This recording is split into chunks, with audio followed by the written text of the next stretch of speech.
Hello dear student, मैं हूं व्रत कुमार। आप सबका स्वागत है KP college of arts and science की यूट्यूब क्लास में। हम देख रहे हैं बीए सेकेंड ईयर सब्जेक्ट राजनीति विज्ञान, और उसमें अभी हम चैप्टर देख रहे हैं लेसन नंबर 2, और 2 है टाइटल, जिसके बारे में हम आज जानने वाले हैं अरस्तु। ठीक है ना। तो ये सेकेंड ईयर का जो टॉपिक है, इसमें जो अरस्तु है इनके बारे में महत्वपूर्ण रूप से ये प्रश्न आएगा। अब देखिए, ये आपको एक ध्यान रखना है कि जो अरस्तु है ना, वह राजनीति विज्ञान के जनक के रूप में जाने जाते हैं। तो अब ऐसे कौन से हम कहें कि किस आधार पे इनको राजनीति विज्ञान का जनक कहें, ऐसी क्या धारणा है या ऐसा क्या किया है इन्होंने जिन वजह से हम इन्हें राजनीति विज्ञान के जनक के रूप में जानते हैं। तो वही हम आज इस वीडियो में देखेंगे। आपको क्या करना है, जो भी बता रहा हूँ ध्यान से सुनना है क्लियरली, और जो पॉइंट मैं आपको बता रहा हूँ वो आप नोट करेंगे अपनी कॉपी में। ठीक है, तो देखते हैं हम आज राजनीति विज्ञान के जनक के रूप में जो अरस्तु हैं। तो इनके बारे में आपको सबसे पहले तो ध्यान रखना है, इनके एक बहुत ही महत्वपूर्ण पुस्तक है, उस पुस्तक का क्या नाम है? हाँ, प्लेटो की पुस्तक का रिपब्लिक है। तो ऐसे ही अरस्तु की पुस्तक का क्या नाम है? The politics. ये आप ध्यान रखेंगे। और अरस्तु के जो गुरु हैं वह प्लेटो हैं। तो इस तरह से उनके विचारों का इन पे काफ़ी प्रभाव पड़ा। लेकिन उनके और इसमें फ़र्क क्या है कि वे एक काल्पनिक दार्शनिक हुआ करते थे प्लेटो, लेकिन जो हम कह रहे अरस्तु के बारे में, तो ये व्यवहारिक क्रमबद्ध राजनीति विज्ञान के रूप में, एक वैज्ञानिक के रूप में जाने जाते हैं, राजनीति विज्ञान के दार्शनिक के रूप में भी हम जानते हैं। तो आपको ध्यान रखना है, राजनीति विज्ञान अरस्तु से ही प्रारंभ हुआ था। मानने का, ये कहने का मतलब है कि इससे पहले प्लेटो ने भी राजनीति विज्ञान के बारे में बताया था, लेकिन वो एक अलग सब्जेक्ट के रूप में उन्होंने सबके सामने नहीं रखा था। वह उन्होंने एक आदर्श राज्य की नींव बनाते हुए सबके सामूहिक रूप में इनका परिचय दिया था। लेकिन हम एक अलग राजनीति विज्ञान को सब्जेक्ट के रूप में जानते हैं, यह कार्य किया है अरस्तु के द्वारा। तो ये आपको ध्यान रखना है। आगे हम देखें तो एक चीज़ आपको ध्यान रखना है कि जो अरस्तु और प्लेटो में फ़र्क ये था कि अरस्तु ने जो भी अध्ययन किया, ठीक है ना, और प्लेटो ने किया, इन दोनों में काफ़ी डिफरेंसेस था। क्योंकि प्लेटो है वो एक काल्पनिक, यानी कहते हैं स्वप्न दृष्टा, यानी हकीकत में उनके विचारों से कहीं तालमेल नहीं था। उन्होंने जो विचार दिए वो काल्पनिक रूप में थे, जबकि अरस्तु ने जो विचार दिए वह व्यवहारिकता पे माने जाते हैं। अब इसमें सबसे इम्पोर्टेंट है जो आपको ध्यान रखना है कि प्लेटो की जो अध्ययन पद्धति है उनके बारे में आपको ध्यान रखना है कि प्लेटो की जो अध्ययन पद्धति थी वो है निगमनात्मक।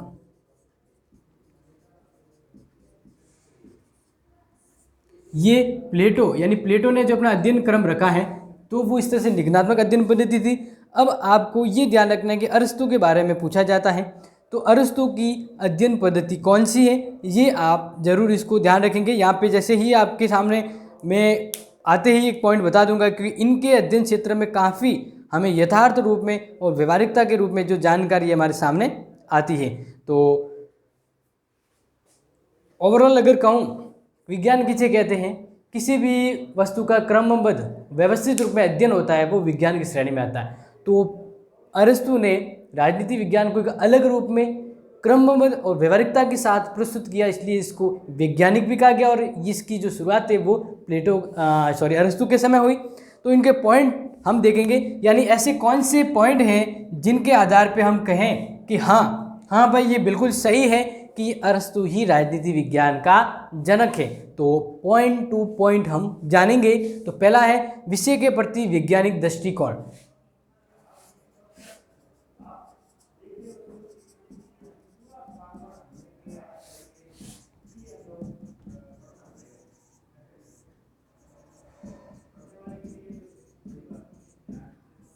ये पहला पॉइंट है, क्योंकि अब हम ये कुछ इंपॉर्टेंट पॉइंट जानेंगे। और राजनीति विज्ञान में आप जब भी एग्ज़ाम, जैसे अपने रिटन वाला कोई एग्ज़ाम है उसमें आप जा रहे हैं, तो आपको पॉइंट है वो बहुत अच्छे से क्लियरली समझने हैं। क्योंकि आपने पॉइंट का मेंशन किया ना, तो आपके नंबर कोई नहीं छीन सकता, ये आप ध्यान रखना है। ठीक है, तो अब हम बात कर रहे हैं विषय के प्रति वैज्ञानिक दृष्टिकोण, क्योंकि इनका जो नज़रिया है अपने सब्जेक्ट के प्रति वह एक वैज्ञानिक दृष्टिकोण के जरिए था। अब इसमें क्या चीज़ें देखें, तो अपने सिद्धांतों का प्रतिपादन करने से पूर्व अरस्तु के द्वारा अपने समय, यानी उस समय जिस समय अरस्तु थे उस समय के सभी राजनीतिक संस्थाओं का पूर्ण अध्ययन किया। उनके द्वारा क्रमबद्ध और वैज्ञानिक रूप में तथ्य एकत्रित किए गए। नोटेड पॉइंट है, आप ध्यान रखेंगे।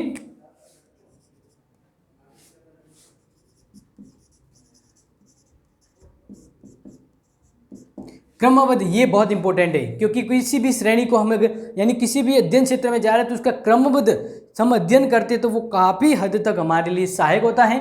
तो क्रमबद्ध एवं वैज्ञानिक,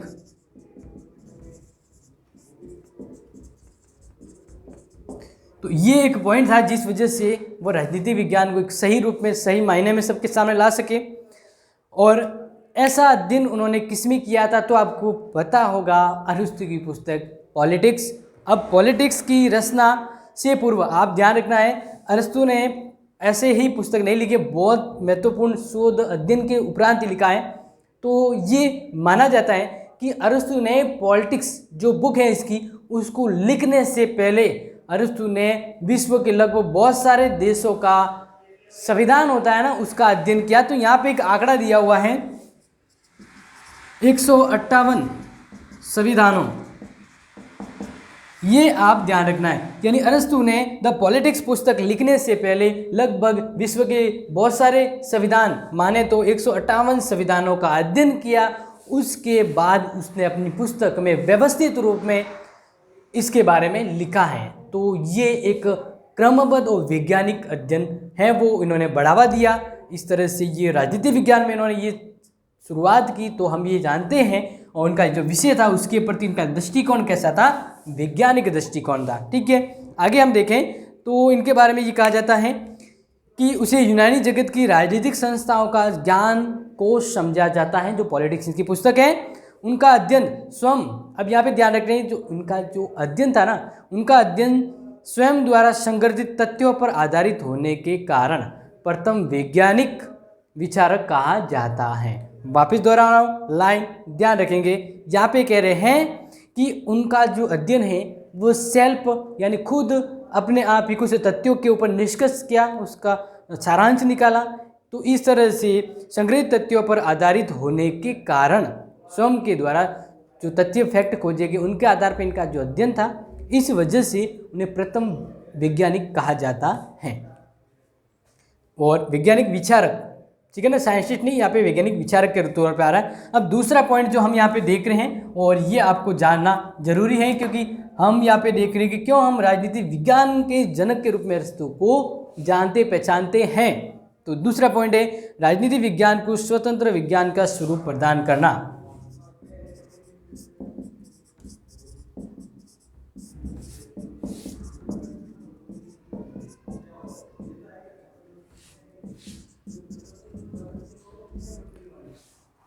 स्वतंत्र विज्ञान का रूप प्रदान करना, यानी इस तरह से उन्होंने एक व्यवस्थित रूप में राजनीति विज्ञान को सबके सामने लाया।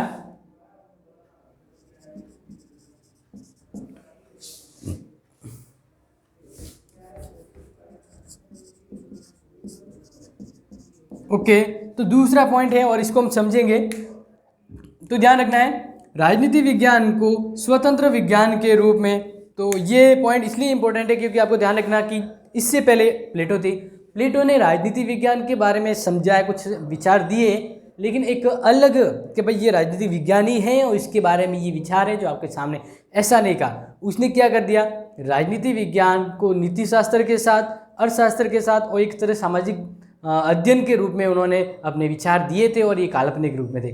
तो उनका कहीं पर भी एक स्वतंत्र विषय के रूप में अध्ययन का क्रम नहीं सामने आता है, और राजनीति विज्ञान को स्वतंत्र विषय के रूप में सबके सामने जो प्रस्तुत किया और एक तरह से व्यवहारिक रूप में राजनीति विज्ञान का अध्ययन भी शामिल हुआ, तो वो विचारक थे अरस्तु। तो देखिए,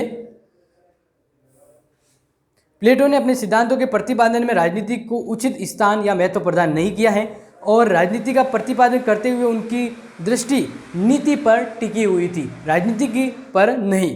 तो अरस्तु ने राजनीति और नीति दोनों को पृथक किया, क्योंकि यहाँ पे जो प्लेटो ने लिखा था, प्लेटो ने क्या किया, जो राजनीति विज्ञान था प्लस नीति विज्ञान, इन दोनों को शामिल रखा, लेकिन अरस्तु ने इन दोनों को पृथक पृथक करके अध्ययन क्रम रखा। तो इस तरह से एक नवीन विज्ञान के रूप में हमारे सामने राजनीति विज्ञान का अध्ययन शामिल हुआ, और इस तरह से इसे स्वतंत्र अस्तित्व प्रदान यानी अस्तित्व या रूप मिला। तो इस बारे में डनिंग महोदय कहते हैं कि राजनीति विज्ञान के इतिहास में अरिस्तु का सर्व प्रमुख स्थान है, क्योंकि इन्हीं की बदौलत राजनीति एक स्वतंत्र विषय के रूप में, एक वैज्ञानिक अध्ययन के रूप में सबके सामने आई और उसने राजनीति को एक स्वतंत्र विज्ञान का स्वरूप प्रदान किया। ये खुद डनिंग महोदय ने अरिस्तु के बारे में और विज्ञान के राजनीति विज्ञान के संदर्भ में कहा। तो इस तरह से हम देख रहे हैं तीसरा पॉइंट जो आपको ध्यान रखना है, और इस तरह से ये जो पॉइंट है वो आप नोट करेंगे ताकि आपका जब भी कोई प्रश्न हो तो ये अच्छे से क्लियर हो सके।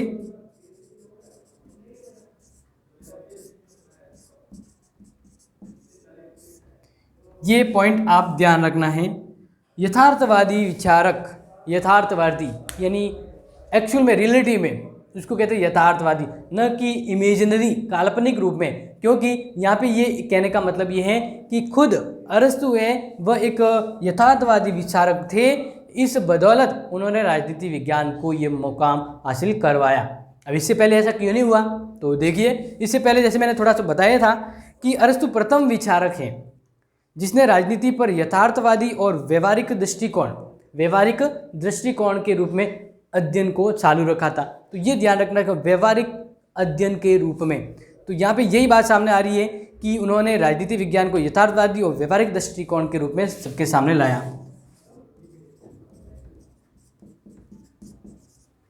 व्यवहारिक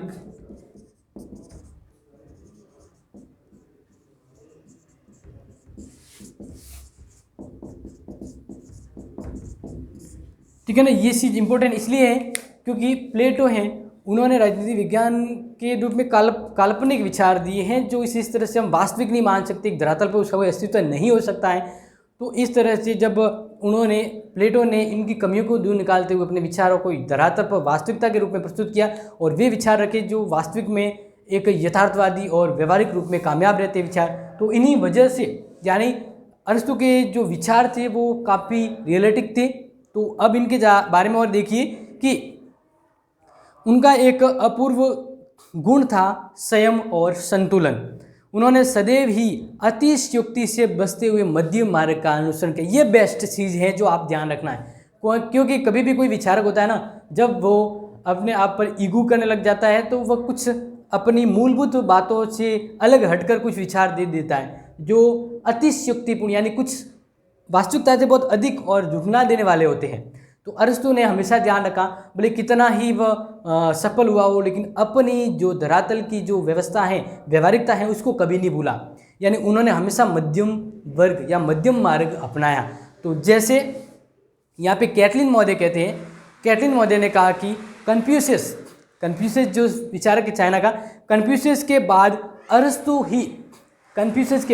अरस्तु ही ज्ञान और मध्यम मार्ग का प्रतिपादन करने वाला सबसे बड़ा विचारक था। तो ये चीज़ें इनके बारे में यथार्थवादी को प्रूव करती हैं। आगे देखना है, अपनी यथार्थवादिता के कारण अरस्तु संपत्ति के साम्यवाद, पत्नियों के साम्यवाद और दार्शनिक राजा के शासन जैसी धारणाओं का प्रतिपादन नहीं करता, वरन उनका या उसका विचार है कि संपूर्ण जनता के हित में जनता पर केवल आवश्यक नियंत्रण ही लगाया जाए, दार्शनिक राज्य के शासन के स्थान पर ऐसी व्यवस्था हो जो जन साधारण के कल्याण और समृद्धि में वृद्धि करे। क्योंकि देखो, अगर आपको थोड़ा बहुत और अच्छे से समझना है तो प्लेटो के बारे में जानना जरूरी होगा। तो इससे पहले वाले जो बी फर्स्ट ईयर के अपने जो लेसन है वो प्लेटो के ऊपर ही है। तो प्लेटो के विचार को आप अवश्य जानें, तभी हम इनके विचारों को बेहतर जान सकते हैं, क्योंकि ये एक तरह से कड़ी की तरह होते हैं। तो इनके विचार काफ़ी हेल्पफुल रहेंगे आपके। आगे हम देखते हैं राजनीति विज्ञान के रूप में जो हम जनक के तौर पे जानते हैं अरस्तु, तो क्यों, इनका तीसरा या चौथा पॉइंट देखते हैं, वैज्ञानिक पद्धति। जो सबसे पहले मैंने कहा था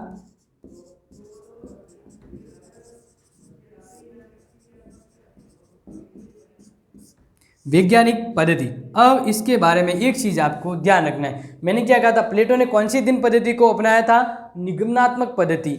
लेकिन सबसे इंपॉर्टेंट जो था वो यहाँ पे है आगमनात्मक पद्धति, जो बहुत ही जरूरी होती है।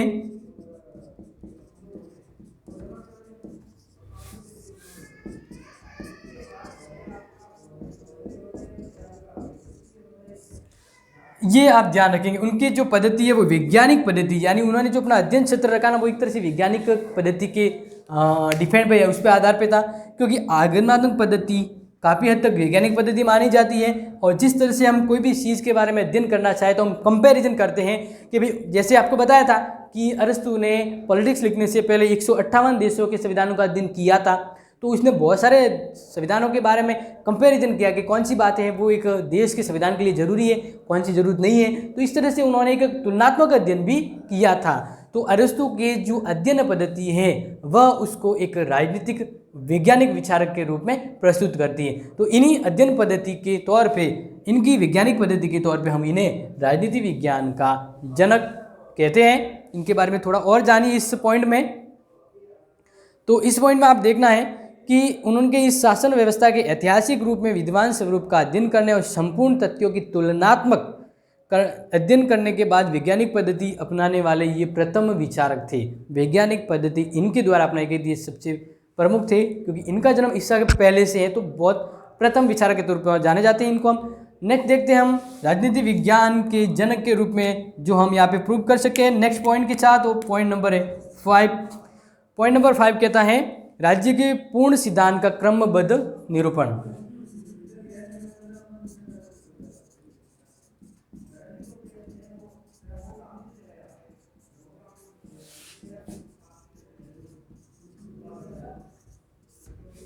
क्रमबद्ध निरूपण। अब इस पॉइंट को आप देखिए, इस पॉइंट को आपको समझना है। यहाँ पे क्या कह रहा है कि राज्य के पूर्ण सिद्धांत का क्रमबद्ध रूप में, क्रम सारणीबद्ध, एकदम कहते हैं ना कि कोई भी चीज़ है उसको व्यवस्थित क्रमबद्ध में जानते हैं तो उसका जानना अति हेल्पफुल होता है, क्योंकि उठ पटांग बीच में कोई टॉपिक ऐसे आ जाए जो आपको समझ में नहीं आएगा, क्योंकि उसका एक क्रम नहीं होता, एक सीरीज नहीं होती है। लेकिन उन्होंने राज्य के बारे में जो सिद्धांत दिया वो पूर्ण था, और पूर्णता के साथ साथ उन्होंने क्रमबद्ध रूप में वो विचार सामने दिए। जानते हैं थोड़ा इनके पॉइंट की इस बारे में। अरस्तु प्रथम पश्चिमी विचारक हैं जिन्होंने क्रमबद्ध रूप में राज्य का पूर्ण सिद्धांत प्रस्तुत किया। राज्य के जन्म, उनके विकास से लेकर उसके स्वरूप, संविधान की महत्वपूर्ण रचना, सरकार का निर्माण, नागरिकता की व्याख्या, कानून की सुव्यवस्था, क्रांति आदि अनेक ऐसे महत्वपूर्ण तत्व हैं जो राज्य के अंतर्गत होते हैं। उन सब के बारे में पूर्णता के साथ और क्रमबद्धता के साथ अध्ययन को रखा, अध्ययन किया इस पर। तो इस तरह से ऐसा हम प्लेटो के अध्ययन में नहीं देखते, क्योंकि उनके विचार काल्पनिक थे, व्यवहारिकता और व्यवहारिक आधार पर इतने नहीं थे। तो इनका अध्ययन काफ़ी हद तक राजनीति विज्ञान को एक व्यवस्थित और सुसंस्कृत, कह सकते हैं, अच्छी वैज्ञानिक के तौर पे प्रस्तुत करता है, और ये खुद इसके जनक के तौर पे जाने जाते हैं। तो इन्हीं की वजह से। तो अब एक ध्यान रखना, एक जो बहुत ही महत्वपूर्ण लाइन आ जाती है, और इन लाइन का कहते हैं ना कि कोई भी एक बात कहती है और वह बात उनके शब्दों में फेमस हो जाती है, यानी हर किसी की कोई कहावत होती है या उनके द्वारा दिया गया कुछ बोल जो हमेशा उनके नाम पे याद रहता है। तो ऐसा ही अरस्तु ने सबसे पहले ये प्रूव किया और अपने शब्द बोले थे, और ये कहा था कि व्यक्ति एक राजनीतिक प्राणी है। ध्यान रखेंगे,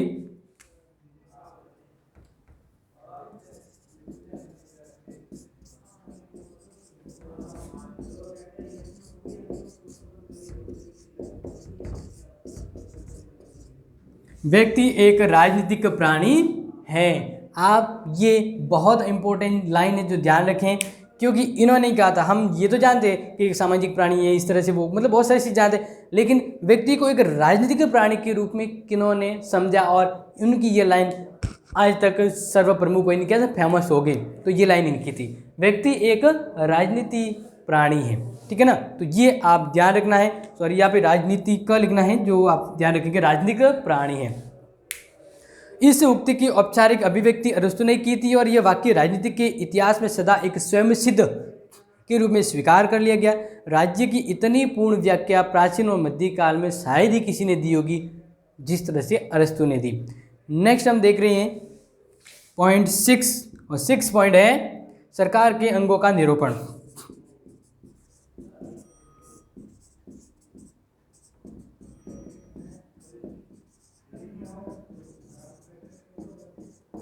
ओके, तो आप ये चीज़ तो जानते होंगे, वर्तमान में सरकार के 3 जैसे अंग होते हैं, व्यवस्थापिका, कार्यपालिका, न्यायपालिका। अब ये जो 3 अंग होते हैं ना, वो राज्य में एक व्यवस्थित शासन संचालन की गतिविधियों को कहते हैं सही रूप देते हैं। तो अब हम यहाँ पे जानेंगे और ये आपको समझना है कि ये जो 3 रूप, जैसे मैंने आपको बताया ना कि कार्यपालिका, व्यवस्थापिका और न्यायपालिका, तो ये जो व्यवस्था है ये बहुत समय पहले यानी ईसा पूर्व की हम बात करें तो ईसा पूर्व यही 3 जो स्ट्रक्चर है जो राज्य के लिए जरूरी होते हैं, ये अरस्तु ने बताए थे। यानी अरस्तु ने ये कहा था कि नीति निर्धारक 3 व्यवस्था या संस्था होगी जो एक राज्य के लिए जरूरी है। एक है नीति निर्धारक, दूसरा है प्रशासकीय यानी शासन व्यवस्था के लिए, जैसे हम बात करें कि व्यवस्थापिका, तीसरा है न्यायिक निरूपण। तो ये एक ऐसा माना जाता है कि जो आज हम शासन का रूप देख रहे हैं वो कई समय पहले अरस्तु ने दिया था। भले ही ऐसे अंग आधुनिक समय में हम जानते हैं जिसको विधायिका, कार्यपालिका और न्यायपालिका के रूप में कहते हैं, लेकिन जो उस समय रूप दिए वो बिल्कुल कॉपी कैट तो नहीं माने जाते हैं, लेकिन उनके जो पहले के बताए जो स्वरूप है शासन व्यवस्था के, वो आज कहीं ना कहीं एक तरह से समानता बैठते हैं इनमें। अरस्तु की यह खोज आगे चलकर शक्ति पृथक्करण सिद्धांत तथा नियंत्रण और संतुलन के सिद्धांत की रूपरेखा बनी। इन्हीं के तौर पे जो ये व्यवस्था दी गई, यानी सरकार, यानी जो सरकार होती है उनके अलग अलग खंड होंगे और उन्हीं के अनुसार वो कार्य करेगी। तो ये अलग अलग व्यवस्था के अकॉर्डिंग अलग अलग कार्य की जो व्यवस्था है, यानी शक्ति पृथक्करण का सिद्धांत अरस्तु ने दिया और संतुलन के सिद्धांत की रूपरेखा तय की। अरस्तु ने प्रत्येक अंग के संगठन, कार्य और शक्तियों का अलग अलग वर्णन किया। बीज के रूप में आधुनिक सरकार की आकृति अंकित की। बीज है वो आधुनिकता का इन्होंने ही बोया। इसे अरस्तु की बहुत बड़ी दूरदर्शिता कहा जाता है या कहा जाना भी सही है। आगे हम देखते कानून की व्यवस्था का प्रतिपादन। नेक्स्ट पॉइंट,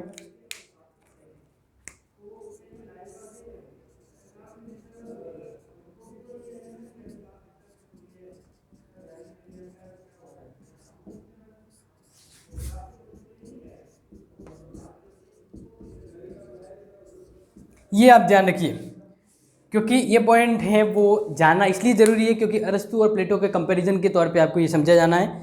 तो अरस्तु ने कानून की व्यवस्था के बारे में एक सम्यक विचार प्रस्तुत किया। अरस्तु सर्वाधिक बुद्धि संपन्न व्यक्तियों के स्थान पर परंपरागत नियमों और कानूनों के श्रेष्ठता में विश्वास करता था। यानी अगर आपने इससे पहले वाले जो वीडियो देखे प्लेटो के, तो उन्होंने क्या कहा था, राज्य की व्यवस्था यानी राज्य को चलाने की भागडोर है वह एक ऐसे व्यक्ति को दी जाएगी जो दार्शनिक रूप में काफ़ी समृद्ध हो, यानी एक दार्शनिक व्यक्ति, दार्शनिक वर्ग ही राजा बनेगा। ठीक है ना। तो अब ये जो बात की थी इसके अनुसार उन्होंने एक राज्य की कल्पना की थी। लेकिन अरस्तु कहता है कि जो शासन चलाने की जो परंपरा है, यानी देश की व्यवस्था है, कोई भी देश राज्य को चलाना है तो इसके लिए नियम होने चाहिए, परंपरागत नियम होने चाहिए और साथ ही कानून की श्रेष्ठता होनी, यानी कानून भी होने चाहिए। क्योंकि एक व्यक्ति को अगर ये कार्य दिया जाए, भले वो कितना ही दार्शनिक हो, लेकिन वह पूरी तरह से परिपक्व सही नहीं हो सकता। तो हमें नियम, कायदे और कानून का अनुपालन करते हुए राज्य व्यवस्था चलानी चाहिए। तो ये बात और ये श्रेणी, ये विचार है वो अरस्तु ने ही दिए थे। अरस्तु की कानून की व्यवस्था का सिद्धांत फेमस हो गया क्योंकि इनका ये विचार राज्य के शासन व्यवस्था के लिए काफ़ी हद तक सहायक रहा। जबकि मैंने बताया था कि प्लेटो सर्वोत्तम व्यक्ति के शासन में विश्वास करता था और अरस्तु का विश्वास था विधि के शासन में, यानी कानूनन जो व्यवस्था होती है वो ही सही है। तो कानून की व्यवस्था आप ध्यान रखना, मैं वापस बता रहा हूँ आपको कुछ इंपॉर्टेंट पॉइंट जो आप ध्यान रखेंगे।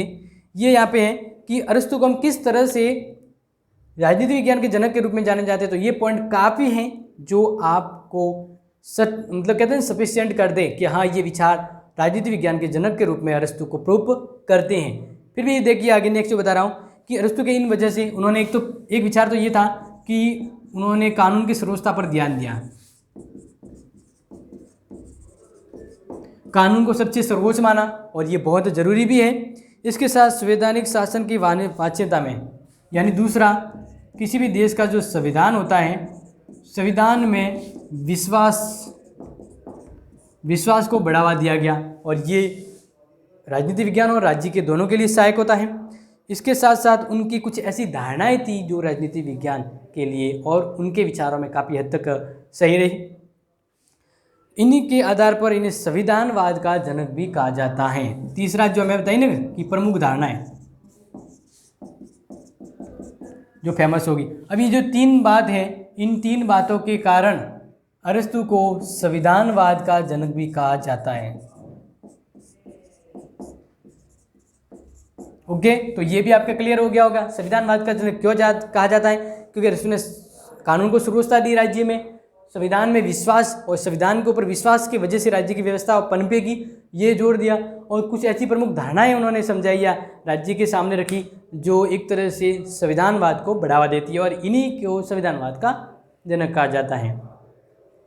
तो अरस्तु ने कानून की सुव्यवस्था के विषय में जो विचार दिए, यानी इन्होंने जो बात कही ना राजनीति के बारे में, तो इस तरह से इनके बाद बहुत महत्वपूर्ण विचारक हुए, उन्होंने भी इनको फॉलो किया। तो ऐसे विचारक थे Jean Bodin, Grotius, Jeremy Bentham, Hobbes, Austin, Laski. उन विद्वानों ने अरस्तु के विचारों को अपनाया और वैधानिक संप्रभुता की व्याख्या की। यानी संप्रभुता के बारे में हम जो पढ़ते हैं, वह संप्रभुता का जो आधुनिक रूप है वह कहीं ना कहीं अरस्तु के विचारों से काफ़ी मेल खाता है। तो इस तरह से आप ये समझ गए होंगे राजनीतिक संस्थाओं को आर्थिक आधार प्रदान भी अरस्तु के द्वारा किया गया। तो यदि हम उपयुक्त तत्वों के सामूहिक रूप में हम देखें और विचार करें तो हम पाएंगे कि अरस्तु को राजनीति विज्ञान का जनक कहने में कोई अतिशयोक्ति नहीं है। यानी अब आप खुद ही बताइए, जिस तरह से मैंने आपके सामने ये पॉइंट रखे हैं, तो अब मैं ये कह सकता हूँ कि हाँ, राजनीति विज्ञान का जनक अरस्तु है, और इसमें कोई दोहराया नहीं, कोई गलत नहीं, क्योंकि जिस तरह से उनके जो कार्यशैली और जो अध्ययन पद्धति थी वो काफ़ी हद तक उनको जनक के रूप में प्रूव करती है। तो है कोई ऐसा पॉइंट जो आपको कन्फ्यूजन करता है और आपको लगता है कि नहीं ये विचार गलत है, हम इसको नहीं जान सकते, या कि हम नहीं कह सकते कि आधुनिक राजनीति विज्ञान के जनक है? नहीं, तो आप अपने जो कमेंट है वो कमेंट बॉक्स में जरूर लिखें। अदरवाइज मेरे हिसाब से आप ये समझ गए होंगे, ये टॉपिक ये बहुत ही हेल्पफुल रहेगा आपके BA सेकेंड ईयर के लिए, और नेक्स्ट जो हम हायरली एजुकेशन कर रहे हैं तो उनके लिए भी ये जानना ज़रूरी है। तो मिलेंगे नेक्स्ट वीडियो में, तब तक के लिए thank you and have a nice day.